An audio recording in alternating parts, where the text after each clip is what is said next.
What if Christianity never existed? I'm sure you're wondering why I made this new version to an alternate history I already made, and the answer is that the graphics and my talking on the original video are honestly horrible, and I feel like this is kind of making it up to my fans. Also, I've realized that I've made some mistakes in my original, and so it's not the most plausible alternate history I can make. And so here it is. What if Christianity never existed? The new version. We all know the historical importance of Christianity. A third of the world's population is Christian. With the exception of animist and aboriginal religions, the entire world except Asia and North Africa is Christian. It has shaped the West in ways few other things have, and I could go on. And so the question to ask is, what if Christianity never existed? What would the borders be like? What would culture be like? That is the question of this alternate history.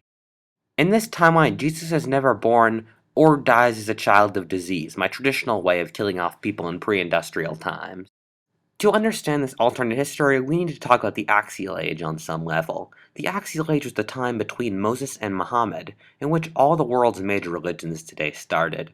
Hinduism, Buddhism, Islam, Judaism, take your pick. This is because the previous religions were leftovers from the Neolithic or Bronze Age, and thus could not connect with the inhabitants of urbanized Iron Age civilizations. This means that if Christianity never existed, another Axial Age religion would have taken its place as the main religion of the Roman Empire. The most likely Axial Age religion to convert the Roman Empire in this timeline would be Mithraism. If you're in the 99.999% of the population that has never heard of Mithraism, then Mithraism was a Persian cult in the Roman Empire that competed with Christianity in our timeline. It believed in the strength of men and in a divine figure named Mithras, and its holy symbol was the bull. Mithraism was extremely popular in military, rural, and upper-class circles, and by sheer popularity probably beat Christianity for several hundred years. The main reason Constantine converted to Christianity was that he wanted a religion to unite the disparate cultures of the empire, but if Mithraism was the largest post-Axial Age religion in the empire, it would mean that he would likely convert to Mithraism instead. It's hard to know if Mithraism had the same missionary zeal as Christianity. In our timeline, they were pretty cultish, so it's pretty safe to assume that they would not have the same missionary zeal in our timeline state. But if they became the state religion of the empire, we don't know if they would become more fanatical and inclusive. Thus, I'm going to briefly split this alternate history in two to see how the world would be different in these two timelines. If Mithraism was as much of a conversion-based religion as Christianity, they would have converted the Celts, Germans, and Slavs, like Christianity in our timeline. Not much would really be different in Europe except for cultural changes, which I'm going to talk about next. Mithraism would effectively simply replace Christianity. Nothing close to feminism would have happened in this timeline. Mithraism is an extremely sexist religion, and does not even let women join the religion. Feminism is only started and initiated in the West, and thus if the West was sexist, so would the rest of the world be.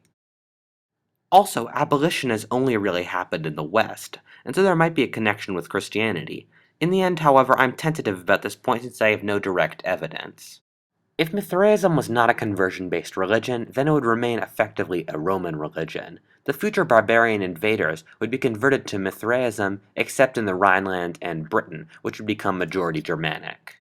The Germanic, Celtic, and Slavic religions would survive. Both at the threat of a post-Axial Age religion, they would have seen a transformation to become more post-Axial Age themselves. This is similar to Shinto and Hinduism, which are pre-Axial Age religions evolved for a post-Axial Age world. Expect these North European religions to become more hierarchical and more based upon personal sacrifice and the afterlife.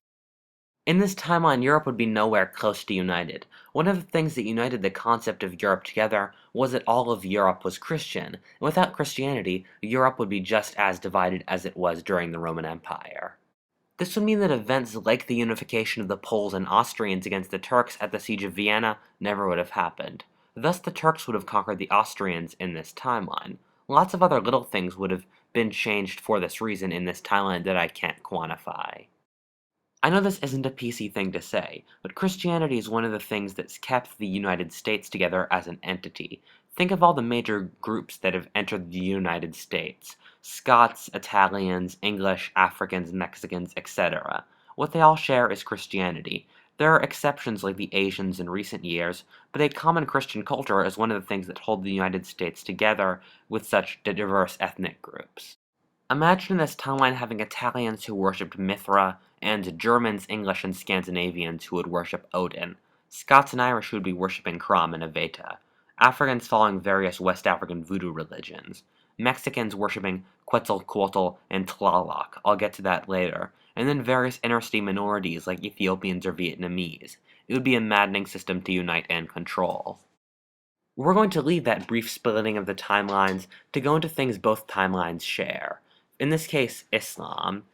Islam has many influences from Christianity, and so it's safe to assume that in a world without Christianity, we would have had no Islam either. The Islamic invasions, however, still would have happened, since the Arabs would have some of the greatest leaders in history, the Byzantines and Persians would still be tired of their long war, the Arabian Peninsula would still have population pressures, and the plague of Justinian would have just killed a third of the urbanized population of the Mediterranean and Middle East. At its heart, the Arab invasions were a nomadic invasion along the lines of the Mongols or Huns. The Arabs were a nomadic people who overtook sedentary peoples with their mobile cavalry tactics. What separates the Arabs from the Mongols, however, is that the Mongols assimilated into native culture. The Arabs spread theirs. This is mainly because of Islam. Islam was a religion that was able to carry Arabian culture with it. By following Islam, a convert would learn Arabian culture, and thus Arabian culture spread throughout the caliphate.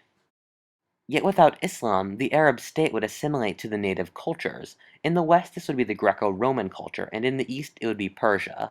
Meanwhile, a series of Mithraic Greco-Roman states would evolve around the southern and eastern coast of the Mediterranean, as the Arab state in Baghdad and Damascus would begin to fracture.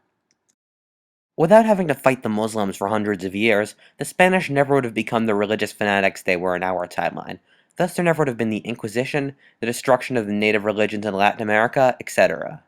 That would mean that in this timeline, the Aztecs, Mayan, and Incan religions would survive in this timeline, thus with it the native culture. For example, Mexico would probably still be Aztec instead of Mexican in this timeline.